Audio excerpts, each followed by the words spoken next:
Assalamualaikum warahmatullahi wabarakatuh. Alhamdulillahirrabbilalamin.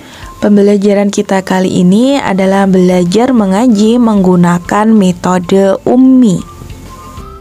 Kalian tahu tidak apa itu metode ummi? Metode ummi adalah sebuah cara praktis yang efektif dan menyenangkan dalam belajar membaca Al-Quran yang baik dan benar dengan menggunakan pendekatan bahasa ibu. Nah, pendekatan bahasa ibu itu ada 3 unsur. Yang pertama ada direct method atau metode langsung, yaitu tidak banyak penjelasan.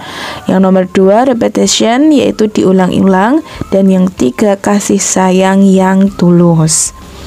Adapun metode pengajaran metode ummi itu ada 4. Yang pertama adalah privat atau individual, yang kedua klasikal individual, yang ketiga klasikal baca simak, dan yang keempat klasikal baca simak murni.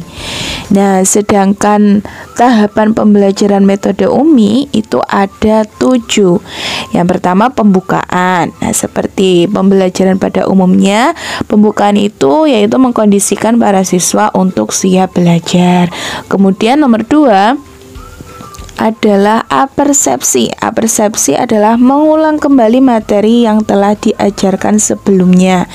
Yang ketiga, penanaman konsep, yaitu proses menjelaskan materi atau pokok bahasan yang akan diajarkan.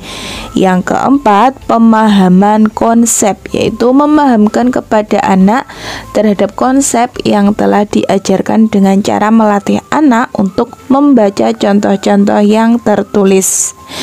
Kemudian yang kelima adalah latihan atau keterampilan.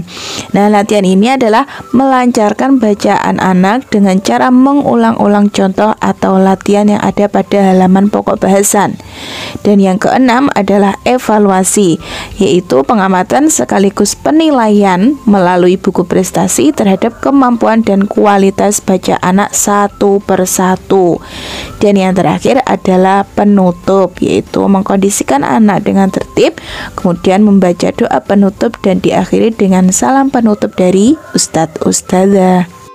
Adapun spesifikasi dan kompetensi tiap jilid di metode ummi itu ada beberapa jilid ya.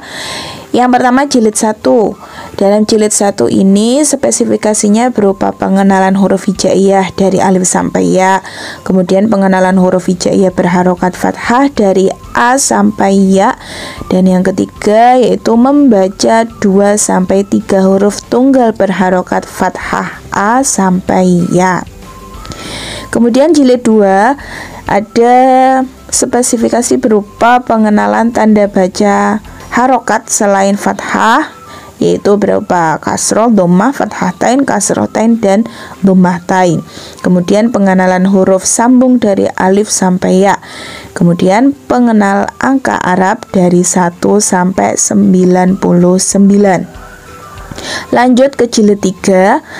Spesifikasinya berupa pengenalan bacaan mat topi'i dibaca panjang 1 alif atau 1 ayunan. Kemudian mengenal bacaan mat wajib muttasil dan mat jaiz munfasil.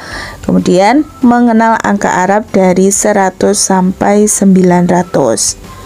Naik ke jilid 4. Kompetensi atau spesifikasinya berupa pengenalan huruf yang disukun dan huruf yang ditasdid, yaitu ditekan membacanya. Kemudian pengenalan huruf-huruf fawatihus suwar yang ada di halaman 40. Naik ke jilid 5. Kompetensi atau spesifikasinya berupa pengenalan tanda waqaf, pengenalan bacaan dengung, dan pengenalan hukum lafadz Allah, yaitu tafhim dan tarkik. Naik ke jilid 6. Spesifikasi jilidnya berupa pengenalan bacaan qalqalah, pengenalan bacaan yang tidak dengung, pengenalan nun iwad atau nun kecil baik di awal ayat dan di tengah ayat, dan pengenalan bacaan ana tulisannya panjang dibaca pendek. Nah, kemudian nanti setelah jilid 6 naik tingkat ke tadarus Al-Quran.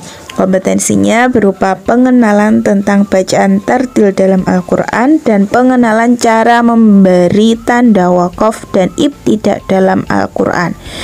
Kemudian nanti juga ada gharaibul Quran, yaitu berupa pengenalan bacaan yang memerlukan kehati-hatian dalam bacanya dan pengenalan bacaan yang gharib dan muskilat dalam Al-Quran. Dan juga nanti ada tahapan tentang tajwid dasar, yaitu pengenalan teori ilmu tajwid dasar dari hukum nun sukun atau tanwin sampai dengan hukum mad. Alhamdulillahirrabbilalamin. Cukup untuk pembelajaran kali ini. Ada kurang lebihnya saya mohon maaf. Akhirul kalam. Wassalamualaikum warahmatullahi wabarakatuh.